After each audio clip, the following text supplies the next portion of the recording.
Abre tu Biblia, vamos a Romanos capítulo 16. Hoy vamos a estar estudiando los versos 1 al 16. Y como vas a ver, hay una lista muy larga de nombres de personas. Y es la lista más larga registrada de personas que Pablo hace en sus cartas. Hay 28 personas nombradas o mencionadas, de las cuales Pablo da por nombre o menciona por nombre a 26 de ellas. Hay individuos, hay hombres, hay mujeres, hay grupos. Y dices, bueno, o sea, como que, ¿qué me puede decir Dios al respecto de una lista de puros nombres? Y creo que es bastante lo que Dios tiene que y nos puede enseñar a través de esto. Entonces, vamos a leer verso 1 y 2 de Romanos 16. Dice, les recomiendo a nuestra hermana Febe, diaconisa de la iglesia en Cencrea, para que la reciban en el Señor de una manera digna de los santos y que la ayuden en cualquier asunto en que ella necesite de ustedes, porque ella también ha ayudado a muchos y aún a mí mismo. Entonces Pablo está concluyendo ya su carta, ya está agradeciendo lo que normalmente se hacía, nombrando a personas. Y antes de a partir del verso 3, comenzar a enumerar a estas personas que han sido una ayuda para él y una ayuda en la iglesia en Roma, él como que recomienda y habla de esta mujer llamada Febe. Ahora, ¿quién es esta mujer? Es probablemente la persona que llevó la carta a Roma, la carta que Pablo escribe, él estando en Corinto. Hay alguien que le tiene que entregar y es probablemente Febe la que hace como de mensajera, la portadora de esta carta y que la lleva hasta Roma. Hay diferentes como que ideas de por qué ella lo lleva, es probablemente cosas que tenía que hacer. El contexto te da la idea de que era una mujer que tenía cierto poder económico y quizás tenía asuntos que atender, y Pablo le da la confianza y le da la responsabilidad de llevar esta carta hasta donde está ya. Pero algo que podemos como que ver es algo que es asombroso. A lo mejor lo leemos y puede sonar muy natural para nosotros, pero Pablo le encomienda la carta quizás más profunda y más teológica que él ha escrito, y se la encomienda a una mujer en el primer siglo. Entonces, esto para nosotros es normal quizás, pero en la cultura en la cual Pablo vivía y la cultura del primer siglo, esto es totalmente contracultural. Que Pablo decida entregarle esto a ella y que ella sea la portadora de todas las cosas que Pablo está escribiendo. Piensa en esto, no hay respaldo en la nube, no tiene un archivo en su computadora, no hay nada de lo que tenemos hoy.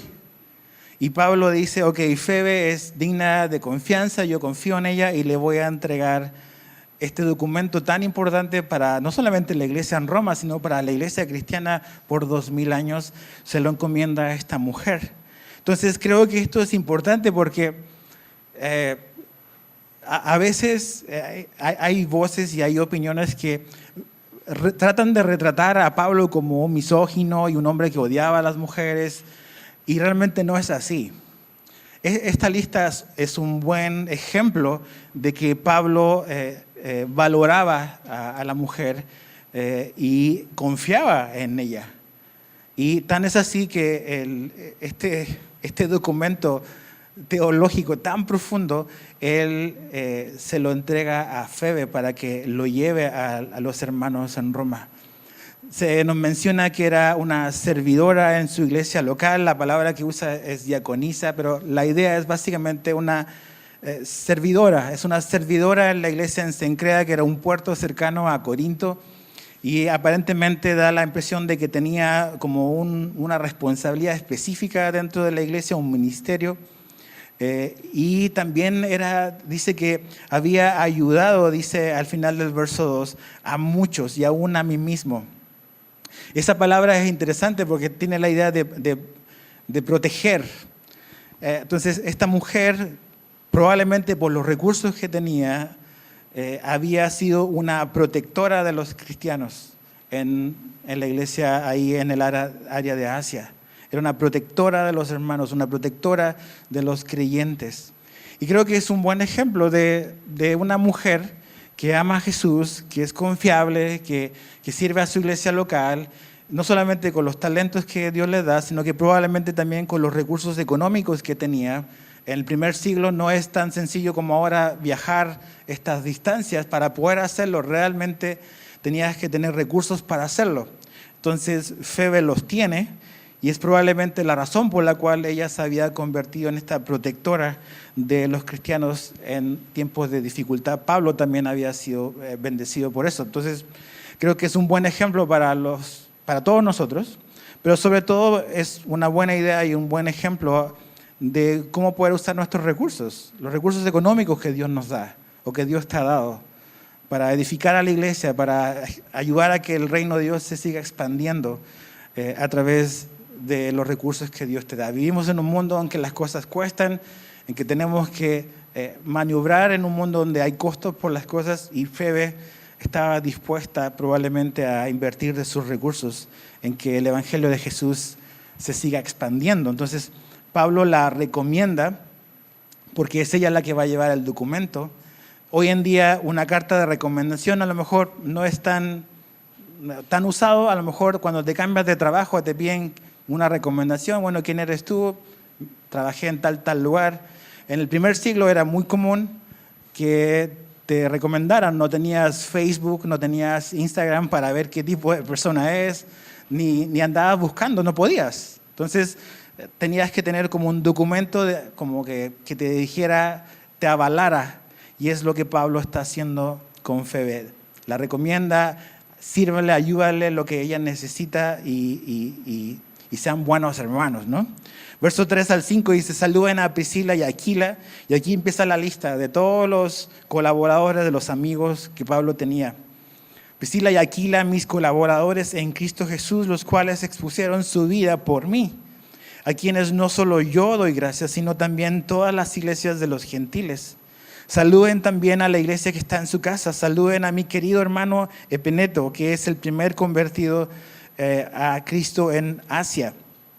Entonces, la primera pareja que aparece es Priscila y Aquila. Son amigos cercanos de Pablo, son colaboradores, son hermanos, y su historia la conocemos por lo que Hechos 18 nos muestra. Ese es el lugar donde la vida de Pablo con Priscila y Aquila como que se cruza, y ellos se conocen en la ciudad de Corinto. Están en esa ciudad. Pablo está llegando en su segundo viaje misionero, y están estos judíos ahí en Corinto en ese momento, cuando ellos se conocen, porque ellos venían de Roma, y en Roma había sucedido que Claudio, el emperador, había expulsado a los judíos de Roma. Y ellos estaban en Corinto como que huyendo de eso, y es ahí donde ellos se conocen. Aparte, como que compartían el mismo oficio que ellos tenían, que era hacer tiendas de campaña. Entonces, Priscila y Aquila tenían su negocio de tiendas de campaña, Pablo tenía su oficio de crear tiendas de campaña, y es a través de eso y en el ministerio que ellos como que intersectaron y conectaron los unos con los otros. Entonces pensaba un poco en que Pablo tenía un oficio. A lo mejor no es la enseñanza más importante de esta tarde, pero pensaba en eso, en cómo Pablo hacía relaciones con las personas, cómo conectaba. Y también que a pesar de ser un hombre como que enfocado en el ministerio, él tenía un oficio para proveer para sus necesidades, y no solamente para las propias, sino que también para la gente que servía con él. Acuérdate, Pablo era un judío que había sido entrenado desde pequeño para ser un hombre religioso, y parte del entrenamiento que tenían estos jóvenes era no solamente acumular conocimiento teológico, doctrinal sobre Dios, sino que también aprender un oficio que les sirviera para poder proveer y sostener su familia o la gente que ellos necesitaban. Entonces, creo que es un buen principio para aquellos que a veces vemos o pueden ver el ministerio como algo que simplemente alguien me va a proveer o me va a mantener, sobre todo si eres joven y nada más piensas de que el servir en el ministerio es que otros me sostengan. El tener algo, tener un oficio, tener una profesión no es incompatible con el ministerio, no es incompatible con lo que Dios puede hacer a través de tu vida. Entonces Pablo es un buen ejemplo de esto. Priscila y Aquila tenían una iglesia en su casa, donde ellos iban, en Corinto, en Roma, después los ves en Éfeso, como que aglutinaban personas y siempre estaban pensando en edificar la iglesia de Cristo. Y Pablo los quiere, ellos arriesgaron su vida por ellos. Entonces Pablo es un hombre agradecido, es un hombre súper agradecido por los hermanos. Y esta lista nos habla de eso, de su profunda gratitud por el resto del cuerpo de Cristo. Y creo que eso es lo que nos debe de motivar tú y yo no estamos siguiendo a Jesús en el vacío.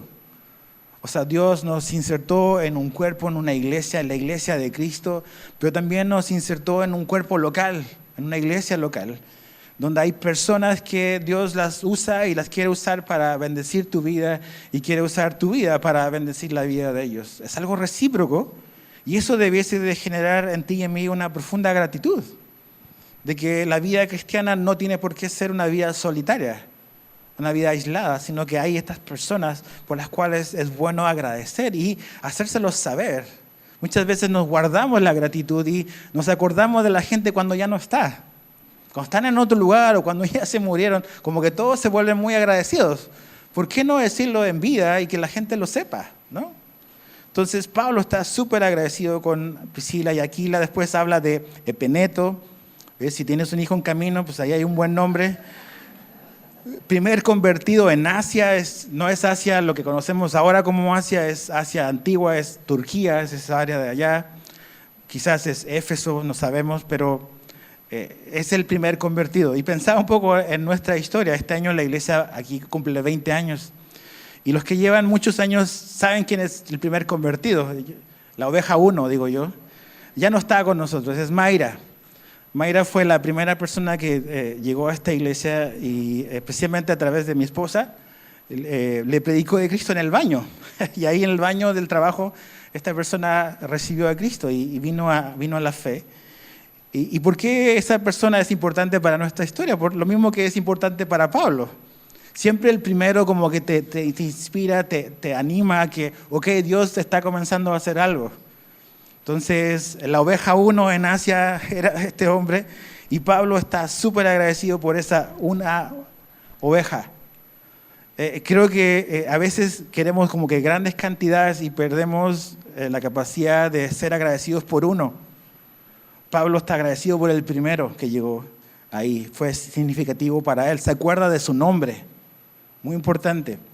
Versos 6 al 7 dice, saluden a María, que ha trabajado, dice, mucho por ustedes. Saluden a Andrónico y a Junias, mis parientes y compañeros de prisión, que se destacan entre los apóstoles y quienes también vinieron a Cristo antes que yo. María, la Biblia está llena de Marías, hay muchas Marías. No sabemos quién es, quizás es una judía cristiana, pero más que su identidad, es lo que ella hacía y cómo Pablo la reconoce públicamente. Dice que ella es una ardua trabajadora. Dice el verso 6, ha trabajado mucho por ustedes.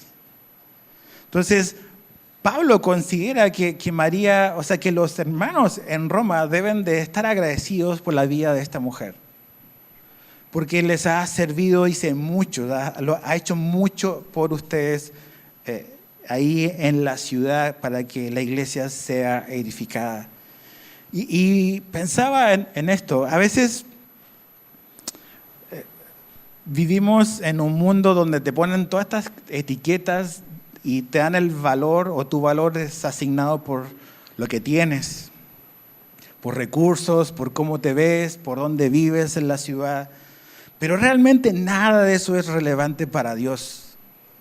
Esta mujer está en la Biblia, su nombre está aquí, porque ella fue alguien que sirvió fielmente a la iglesia de Cristo. Entonces no es tanto lo que tengas o lo que no tengas, es qué haces con cómo estás o cómo estamos realmente invirtiendo nuestra vida para que la iglesia de Jesús sea edificada. Realmente, o sea, no podemos amar a Cristo y no amar a su iglesia. No, es imposible tal separación. Hoy en día está esta idea de, ok, yo puedo amar a Jesús y prescindir de la iglesia, prescindir de gente, pero realmente cuando conocemos a Jesús y amamos a Cristo, eso va de la mano y se canaliza en amar a la gente que también Cristo salvó y servirles.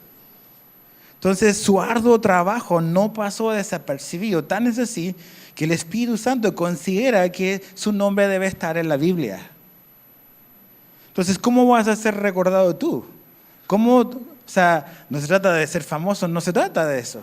Es una simple hermana que servía fielmente y perseverantemente en su iglesia local.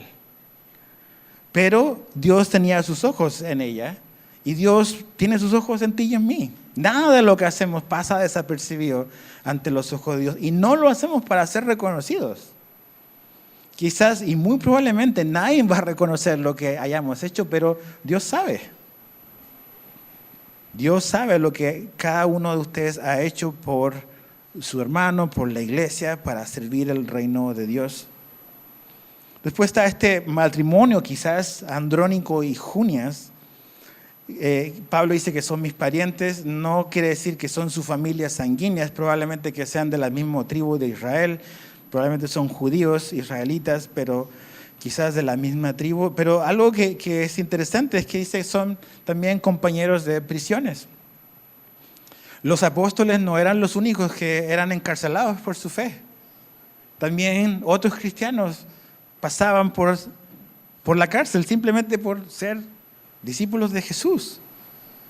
Y finalmente te das cuenta que Pablo dice, incluso ellos son creyentes de antes que yo. O sea, más de 25 años, un matrimonio, todavía juntos, pero juntos sirviendo al Señor. Y eso es algo que encuentro como que padre, ¿no? De no solamente saber mantener como que tu familia y tu matrimonio, sino mantenerlo enfocado en un propósito eterno que es servir a Jesús, servir a su iglesia. No libre de dificultades porque han estado en la cárcel, pero han perseverado. Y Pablo los reconoce por esto que ellos están haciendo. Y no solamente Pablo los reconoce, sino que dice que ellos tenían cierta reputación entre los apóstoles. O sea, tenían un buen testimonio entre los apóstoles del primer siglo. Verso 8 al 11 dice, saluden a Amplias, mi querido hermano en el Señor, saluden a Urbano, nuestro colaborador en Cristo, y a mi querido hermano Estaquis. Saluden a Apeles, ¿qué onda con los nombres, verdad? El aprobado en Cristo. Saluden a los dos de la casa de Aristóbulo. Saluden a Herodión, mi pariente. ¿Ves? Ahí hay otro pariente. Saluden a los de la casa de Narciso, que son del Señor. Entonces hay varios nombres. Amplias, Urbano, Estaquis, Apeles, Herodión son individuos. Pero Pablo se refiere a ellos y los ve como sus amigos. Dice, mi querido hermano en el Señor. Mi querido hermano. No solamente son amigos, son compañeros de milicia, compañeros de trabajo, de ministerio. Y esto es importante. Pablo fue un hombre que hizo mucho para que el evangelio avanzara a lugares donde no había llegado. Pero algo que debemos de reconocer en Pablo es que también tenía la capacidad de poder establecer relaciones personales significativas con las personas. O sea, no era nada más como que una máquina de plantar iglesias.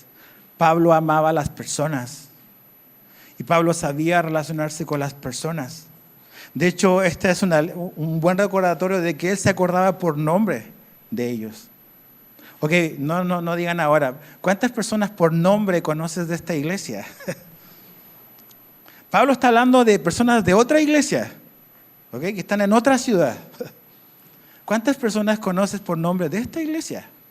Pablo se acuerda y está agradecido y saludan a Juanito, a Pedro y acá. O sea, se acuerda de ellos. Tenía relaciones de amistad. No solamente es todo ministerio, sino que habían relaciones personales que él había construido y que Dios le había regalado buenos amigos, buenos hermanos. Habla de un tal Apeles que está aprobado en Cristo. Probablemente este hermano tenía un testimonio. Algo había pasado en su vida, una prueba fuerte y había salido aprobado. Habla de la casa de dos dos personas de Aristóbulo y de Narciso. Cuando habla de casas, no necesariamente se refiere a parientes, sino que también puede referirse como a servidumbre que trabajaba o vivía en estas casas de estas personas. Algunos creen que este Aristóbulo era un descendiente de Herodes el Grande. No sabemos, no tenemos certeza de eso, pero si es el caso, significa que el Evangelio había llegado a todos los segmentos de la sociedad y la cultura. Incluso en Roma, personas importantes. Narciso también habla de un nombre importante. Entonces, el Evangelio se va extendiendo como una red que va abarcando y va cubriendo el Imperio Romano. Y así el cristianismo avanzó, a pesar de los Césares, a pesar de Roma.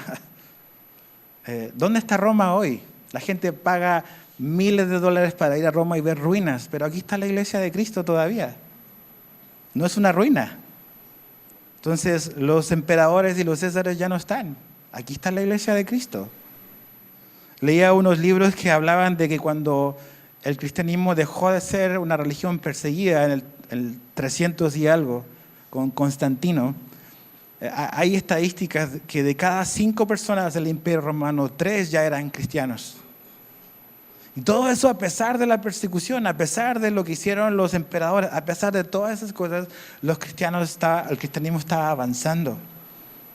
Estas iglesias llevando el Evangelio, y eso es lo que necesitamos en este país. O sea, este país no va a cambiar únicamente porque hay otro gobierno. Este país va a cambiar cuando los mexicanos cambiemos. Entonces, donde tú estás, donde Dios te puso, es importante. Dios te puso en un lugar. Y es en ese lugar donde, a través de cómo tú vives, de lo que haces, de lo que dices, Dios puede llegar a otros. Y si Dios salva a todos, este país va a cambiar. Entonces, en eso tenemos que enfocarnos, más que no me gusta o sí me gusta esta administración o lo que sea. Tiene responsabilidad, lo sé. Pero los países y los imperios cambian no por los emperadores, por los ciudadanos, por la gente transformada. Y la historia es un testimonio de eso. Entonces, verso 12 al 13, dice, saluden a Trifena y a Trifosa. Me suena como a postre esto, perdón. Como un tiramisú o algo así, no sé. Obreras en el Señor. Saluden a la querida hermana Pérsida, que ha trabajado mucho en el Señor. Saluden a Rufo, escogido en el Señor, también a su madre y mía. Varias hermanas, Trifena y Trifosa, quizás por lo parecido que suenan los nombres, algunos creen que son hermanas, incluso gemelas, no sabemos. Pero lo que sí sabemos es que eran arduas trabajadoras, obreras en el Señor. Obreras, chambeadoras las hermanas. Y Pablo lo reconoce. Pérsida dice que es amada, pero también habla de que es fiel servidora, ha trabajado mucho en el Señor. Habla después de Rufo. Ahora, ¿quién es este Rufo?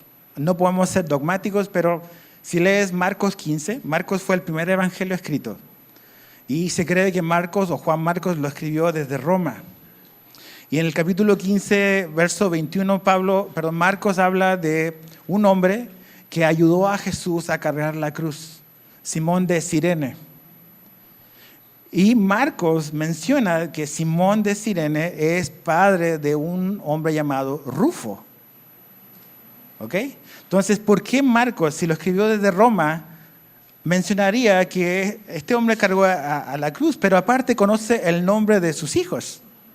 Es porque es muy probable que ese Simón de Cirene se haya convertido al cristianismo, y él y su familia. Ahora, imagínate cargar la cruz de Jesús un rato. Eso es una experiencia que te cambia la vida y cambia la vida de tu familia.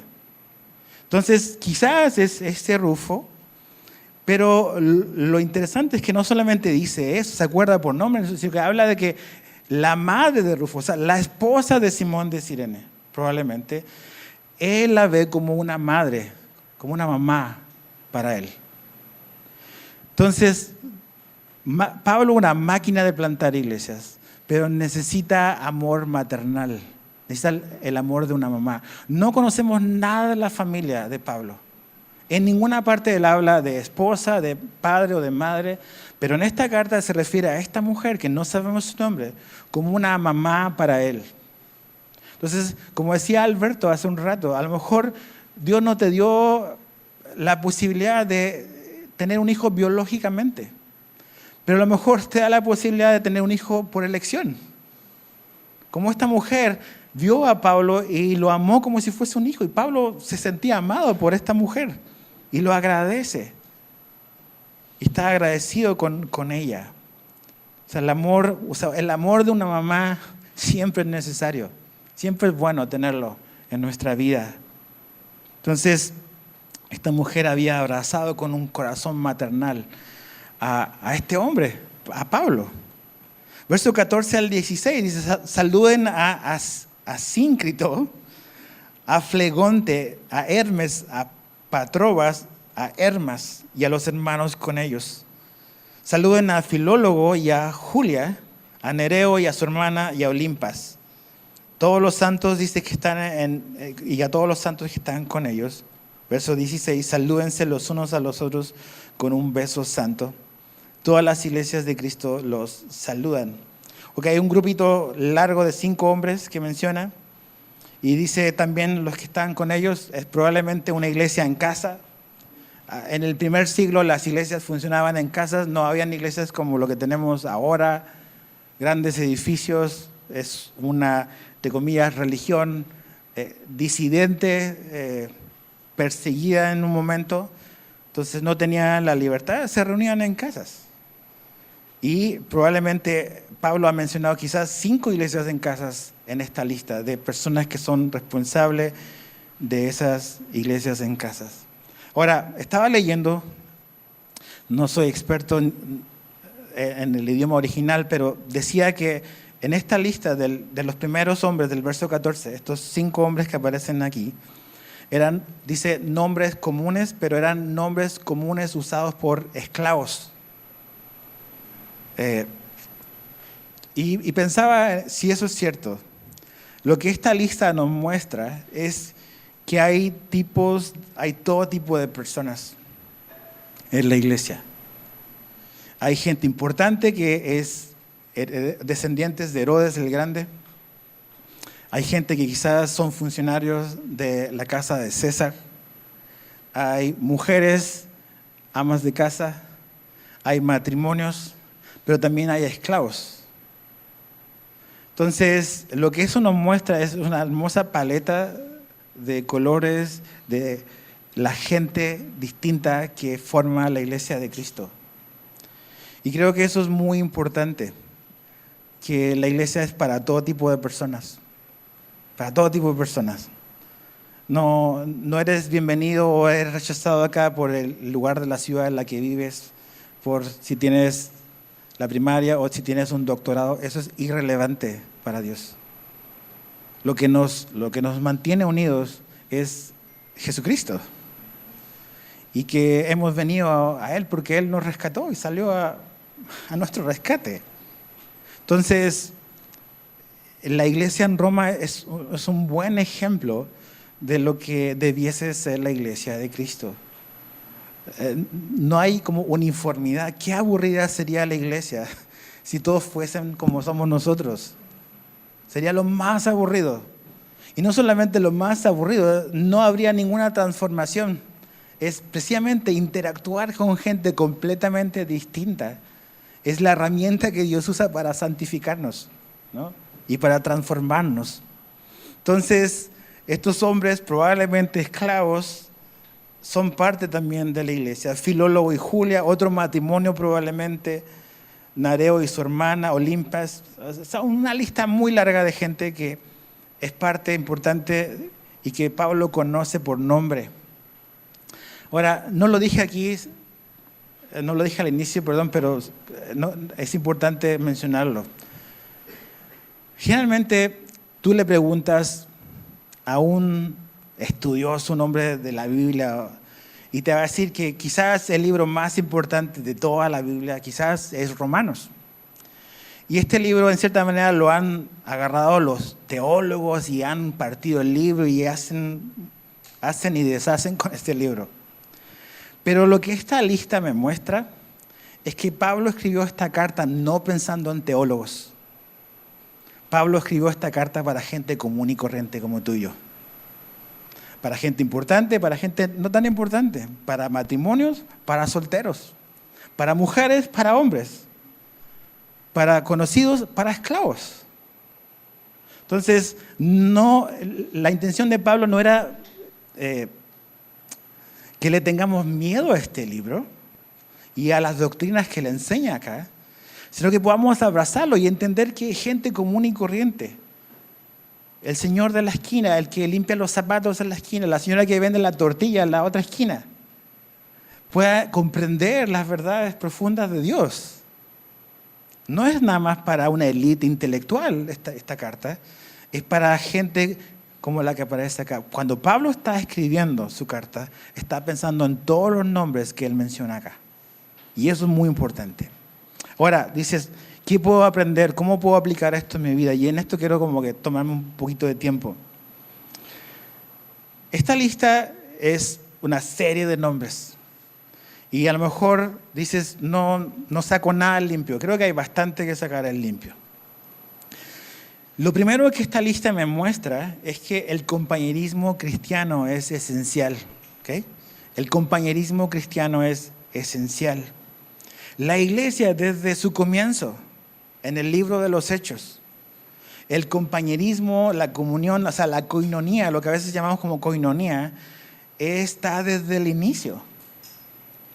En Hechos 2:42, ese versículo que normalmente citamos, dice que una de las cosas en las cuales la iglesia perseveraba no solamente era la doctrina de los apóstoles, sino que también en la comunión. Entonces, esta verdad, esta pieza de compañerismo es un no negociable para Dios. No puedo como que quedarme con Jesús, quedarme con sus enseñanzas y prescindir de la gente. No puedo hacer eso. Dios no te da la libertad de hacer eso. El compañerismo es como una piedra fundamental de nuestra fe. Entonces, la iglesia cristiana y la iglesia local, esta iglesia, si tú consideras esta tu iglesia o cualquier iglesia, no solamente es un lugar para adquirir conocimiento bíblico o conocimiento teológico o para ser capacitado bíblicamente, lo es. O sea, sí sirve para eso. Pero también es un lugar donde Dios quiere que tú y yo podamos desarrollar relaciones personales significativas.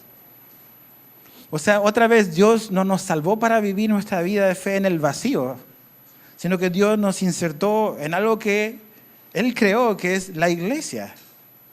Entonces, el compañerismo, el tener relaciones personales con personas totalmente diferentes a ti, es algo que Dios va a usar para transformarte, para bendecir tu vida y para usar tu vida con un propósito de hacer lo mismo con otra persona.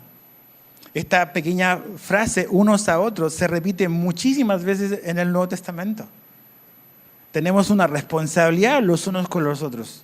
Entonces nuestra fe no solamente tiene un factor como vertical con Dios y conmigo, sino que también un factor horizontal, unos con otros. Para poder edificarnos, para poder amarnos, para poder servirnos, necesitas a una persona más que tú. Y eso se hace en el contexto de la iglesia. Entonces, esta lista es un buen ejemplo de que la iglesia es algo bastante amplio de personas distintas que Dios nos ha regalado para vivir y caminar la fe juntos. Compañerismo cristiano es esencial, familia. Segundo, esta lista me recuerda que no fuimos ni creados ni salvados para vivir solos. O sea, desde el comienzo de la Biblia, en Génesis 1 y 2, Dios dice que nos creó a su imagen y semejanza. Después, en el capítulo 2, verso 18 creo que es, sí, verso 18, dice que Dios vio al hombre que no era bueno que estuviera solo. O sea, la soledad para nosotros no es el plan y el propósito de Dios. Y en la Trinidad, o sea, el Dios que nos creó es un Dios trino. Eso quiere decir de que la Trinidad es una comunidad del Padre, el Hijo y el Espíritu Santo. Y cuando Dios nos creó, pensó y nos dio la capacidad de interactuar con otras personas y puso a una persona totalmente diferente a Adán como a Eva y que se multiplicaran. Dios nos salva en el Nuevo Testamento por medio de Jesús y tampoco nos deja solos, nos pone y nos sienta al lado de personas que son completamente diferentes a uno. Entonces no podemos prescindir de las personas porque Dios nos creó a su imagen y semejanza. Dios nos dio la capacidad de relacionarnos con personas. Eso es lo que la Trinidad ha hecho por la eternidad. Y Dios nos va a salvar y nos lleva y vamos a estar juntos por la eternidad. Entonces, más vale que empecemos a llevarnos bien ahora, porque vamos a pasar la eternidad juntos. Entonces, no fuimos creados para estar solos. ¿Por qué necesitamos a otras personas? Ahora, no solamente por qué necesitamos personas, ¿quiénes necesitan a las personas? Absolutamente todos. Pablo, a diferencia de lo que pudiésemos pensar, que es un tractor, avanzar el evangelio, nada lo detiene a este hombre. Pero te das cuenta en esta lista que Pablo tenía muchos y diversos amigos diferentes a él. Tenía diferentes personas en su vida que eran una bendición para él. Entonces, ves el libro de los Hechos, ves a Pablo como que viajando con ellos, sirviendo con ellos, estando en la cárcel con ellos. Se quedaba en la casa de ellos. Era un hombre que tenía muchos amigos. No era un hombre solitario. Entonces, creo que eso es importante que lo entendamos nosotros, porque a veces simplemente vemos a la iglesia como un lugar donde simplemente vamos a acumular información, pero Dios también quiere que tú desarrolles una relación con gente que Él también salvó. ¿Por qué necesitamos eso? Porque necesitamos ser animados. No importa lo maduro y espiritual que haya sido Pablo, Pablo siempre reconoció la necesidad de la amistad cristiana, de compañerismo cristiano. Mira, ve conmigo a 2 Corintios, capítulo 7, 2 Corintios 7. Está ahí hacia la derecha de Romanos, 2 libros después. 2 Corintios capítulo 7, versos 5 al 7. 2 Corintios 7, del 5 al 7. Dice, pues aun cuando llegamos a Macedonia, que es lo que sería hoy en Grecia, o una parte de Grecia, dice, nuestro cuerpo no tuvo ningún reposo, sino que nos vimos atribulados por todos los lados, o por todos lados. Por fuera, conflictos. Por dentro, temores. Chécate eso. Pablo, el superapóstol, está reconociendo que tiene muchos temores dentro de él. Entonces eso de que los cristianos no tienen miedo, no, aquí hay un cristiano que tiene miedo. Dice temores dentro. ¿Por qué? Porque la situación no se ve buena por fuera. Dice verso 6, pero Dios, ahí está los contrastes de Dios, la intervención de Dios siempre, que consuela a los deprimidos. Es una promesa, Dios consuela a los deprimidos. Dios puede y quiere consolar a los deprimidos. Pero ¿cómo lo hace? ¿Actúa por el vacío? No, actúa a través de personas. Dice, nos consoló con la llegada de Tito. Y no solo con su llegada, sino también con el consuelo, con que él fue consolado en ustedes. Tito también fue consolado por la iglesia. Entonces la iglesia consoló a Tito y llegó Tito y consoló a Pablo y a su grupo misionero. Entonces, dice, él fue consolado en ustedes, haciéndonos saber el gran afecto de ustedes, su llanto y celo por mí, de manera que me regocijé aún más. Pablo necesitaba amor. Todos necesitamos amor. Y Pablo sabía que ese amor Dios se lo iba a dar a través de hermanos en la fe. Por eso necesitas de la iglesia. Por eso no puedes prescindir de la iglesia. Por eso necesitas un grupo de personas que estén caminando el camino de la fe juntos. Yo sé que en este lugar no nos conocemos todos y no conocemos las historias de todos, pero debes de tratar de esforzarte, en menos a conocer 3, 4, 5 personas y que te conozcan a ti. ¿Quién te conoce en esta iglesia? ¿Cuántos nombres de personas conoces en esta iglesia? Entonces no es nada más venir a recibir información, es venir a crear comunión, relación, comunión unos con otros. Vamos a Hebreos capítulo 3.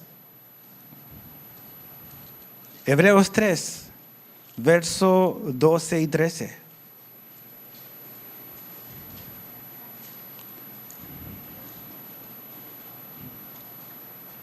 Hebreos 3, versos 12 y 13. Dice, tengan cuidado, hay una advertencia, dice hermanos. No sea que alguno de ustedes, o en alguno de ustedes, haya un corazón malo de incredulidad para apartarse del Dios vivo. Ok, ahí está el peligro, la advertencia. Tengamos cuidado con la incredulidad en nuestro corazón. Ahora, ¿cómo nos protegemos de eso? Antes dice, exhórtense los unos a los otros. ¿Cuánto? El domingo. Una vez a la semana, no, cada día. Mientras todavía se dice hoy. No sea que alguno de ustedes sea endurecido por el engaño del pecado. Este versículo lo leí esta semana y fue un buen recordatorio de por qué nos necesitamos unos a otros. ¿Sabes por qué? Porque mi corazón, como el tuyo, es súper engañoso y me busca engañar siempre. Y la manera en que voy a protegerme de mi propio corazón y que no se endurezca mi corazón es necesito a otra persona en mi vida, otro cristiano o muchos cristianos. Porque me van a ayudar a estar atento y alerta a los peligros de mi propio corazón. La Biblia claramente dice que no hay nada más engañoso que el corazón del hombre. Entonces, ¿quién me ayuda a prevenirme? Necesitamos exhortarnos, animarnos todos los días para que nuestro corazón engañoso y la incredulidad de nuestro corazón no crezca. Por eso necesitas a otras personas en tu vida. Punto número 3. Esta lista me muestra que la iglesia de Cristo es diversa. Hay hombres, mujeres, matrimonios, solteros, judíos, gentiles, esclavos, libres, diferentes iglesias en casa. Es muy diverso. Y creo que eso es la intención de Dios para su iglesia. Esta idea a veces de como que modernas, como que de mercadotecnia, de vamos a atacar este segmento, de los de 25 a 35, eso es a los que le queremos llegar. Eso no lo ves en la Biblia. En la Biblia no hay estudios demográficos. La iglesia era muy diversa, de todas las edades. Solteros, casados, gente rica, gente que no tenía tantos recursos. Eso es la iglesia. ¿Y por qué eso es el diseño de Dios? Porque creo que tú y yo vamos a crecer cuando interactuamos con personas distintas a nosotros. Creo que si eres joven, por ejemplo, es bueno que tengas como que tu grupo de gente joven, cristiana, en la iglesia en la que Dios te ha puesto. Pero creo que va a ser muy productivo y fructífero para ti que puedas interactuar con gente mayor que tú, que se ha dado sus buenos tropezones o que nos hemos dado nuestros buenos tropezones para ayudarte, para darte sabiduría. Ahora, si eres un adulto, creo que también nos hace falta a veces la chispa de cuando éramos jóvenes. Ya estamos demasiado cómodos donde estamos, ya como que tenemos algo conseguido y como que estamos muy estáticos. Necesitamos gente que venga como que a motivarnos. Gente casada, gente soltera. Entonces, cuando hay esta diversidad de personas, creo que la iglesia de Cristo es edificada. Ese es el diseño de Dios. Penúltimo, esta lista me muestra algo que quiero mencionar hoy. Que el cristianismo le dio una dignidad a la mujer. Le dio dignidad a la mujer. Lo que comenzó Jesús, lo continuaron los cristianos del primer siglo. Esto tan significativo de que Pablo decidiera encomendarle esto tan valioso a Febe. Que Pablo no tuviera ningún problema en reconocer que habían todas estas mujeres que estaban sirviendo fiel y arduamente al Señor y a su iglesia. Eso a lo mejor para nosotros es muy natural ahora, pero en el primer siglo no lo era en lo absoluto. El pensar de que podían haber quizás hombres que sintieran desconfianza o se sintieran amenazados, realmente Pablo demuestra lo que Jesús inició. Ahora, con esto no estoy diciendo que Dios no ha dado roles y funciones en la iglesia. Claro que los ha dado. Lo que quiero decir es que tenemos que quitarnos de nuestra mente esta otra vez visión obtusa que tenemos de Pablo y de la Biblia, que como que no, el cristianismo le dio el valor a la mujer. Estudia 2000 años de historia. Lo que es Occidente hoy en día es la influencia judeo-cristiana. El valor y el respeto a la mujer no viene de otros lugares, viene del cristianismo. Haz tu tarea. Entonces, la dignidad de la mujer, la lista contiene muchos nombres de hermanas que fielmente sirvieron al Señor. En Hechos 16 está Lidia, la vendedora de púrpura, que abrió su casa para que hubiese una iglesia en su casa. En Colosenses vemos a una ninfa que abrió su casa para que en su casa funcionase una iglesia. Y finalmente esta lista me muestra algo muy importante que Dios me recordó hoy, que es la obra del ministerio no se hace solo. La obra del ministerio no se hace solo. Pablo usa palabras como compañeros, siervos, ayudadores. Esto me muestra que Pablo entendía que aunque Dios lo había llamado a él a hacer algo, la expansión del reino de Dios iba a implicar a todas las personas. A todas las personas. Es un esfuerzo conjunto de cada quien funcionando donde Dios lo ha puesto, usando los dones y los talentos que Dios te ha dado para que el reino de Dios avance y para que este mundo pueda ser bendecido por la iglesia. Pablo se esforzaba como si todo dependiese de él, pero descansaba en que la voluntad de Dios también se haría a través de otras personas. Entonces, creo que estas cosas son importantes para nosotros hoy, para que puedas como que pensar y masticar esto. También creo que el mejor lugar para hacer buenos amigos es en el ministerio. Pablo se refiere a estos compañeros como sus amigos.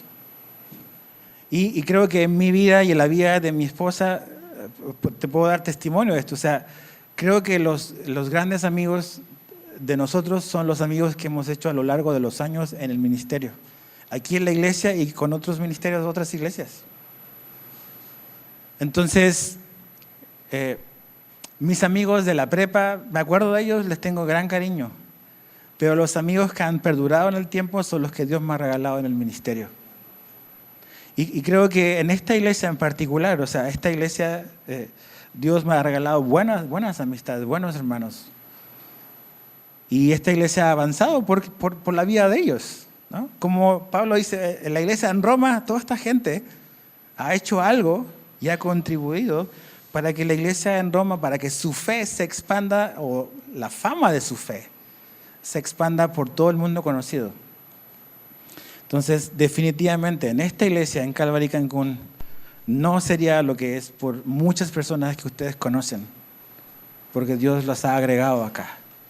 Y han visto este lugar como su iglesia, como un lugar donde Dios los puso para servirlo a Él, para conocerle y para ver lo que Dios va a hacer. Entonces, aquí hay personas con las que yo iría a la guerra con ellos. Sé que van a guardar mi espalda. Entonces, esas son las amistades que Dios quiere regalarte en su iglesia. Pero no es de un día para otro. Tienes que servir juntos, tienes que conocer, tienes que invertir tu tiempo si realmente quieres cultivar relaciones significativas. Entonces, ¿qué vas a hacer con eso? ¿Cómo vas a ver esta iglesia? ¿Cómo vas a ver a tus hermanos que están ahí sentados al lado tuyo?